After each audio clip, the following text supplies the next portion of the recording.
మీరు చూసిన సభలో చాలా వరకు కొన్ని ఇబ్బందులు దేని వలన కలిగిందని మేము కూడా రాత్రి నుంచి విశ్లేషించుకుంటే ఇది కేవలం పోలీసుల వైఫల్యం, అందులో ఏమాత్రం డౌట్ లేదు.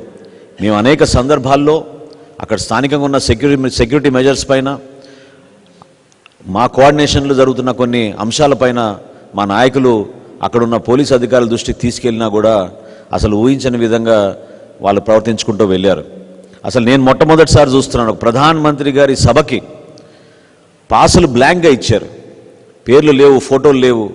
అసలు జిల్లా కలెక్టరు, ఒక జిల్లా ఎస్పీ ఏ విధంగా అట్లా సంతకాలు చేసి పాసులు ఇచ్చారనేది ఈరోజు జనసేన పార్టీ నుంచి మేము ప్రశ్నిస్తున్నాం. ఈ చాలా సీరియస్గా తీసుకోవాల్సిన అంశాలు. దేనికోసం వీళ్ళు ఈ విధంగా ఇంత రెక్లెస్గా బిహేవ్ చేశారు? ఎందుకు ప్రధానమంత్రి స్థాయి వ్యక్తి వచ్చి మనకి సభ నిర్వహించుకుంటున్నప్పుడు తీసుకోవాల్సిన జాగ్రత్తలు?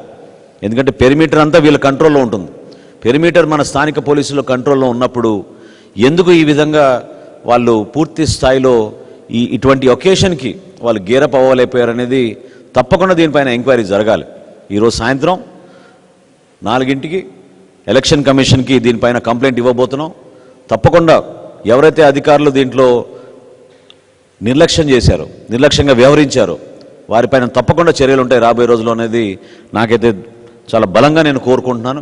ఇది చాలా తప్పు. ఇది సభ మేము ఏర్పాట్లు చేసుకున్నప్పుడు ప్రధానమంత్రి గారి భద్రత విషయంలో, సభలో జరగాల్సిన సెక్యూరిటీ విషయాల్లో సరైన రీతిలో వీళ్ళు స్పందించలేనిది తప్పకుండా నేను జరిగిన సంఘటనలో అది భాగమే అని నేను మనస్ఫూర్తిగా నేను తెలుపుతున్నాను.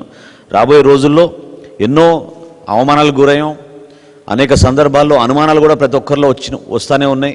కానీ ఇంత దూరం ప్రయాణం చేయగలిగామంటే దీని వెనక పవన్ కళ్యాణ్ గారి కృషి ఎంతో ఉందని ఈ సందర్భంగా గుర్తు చేస్తున్నాను.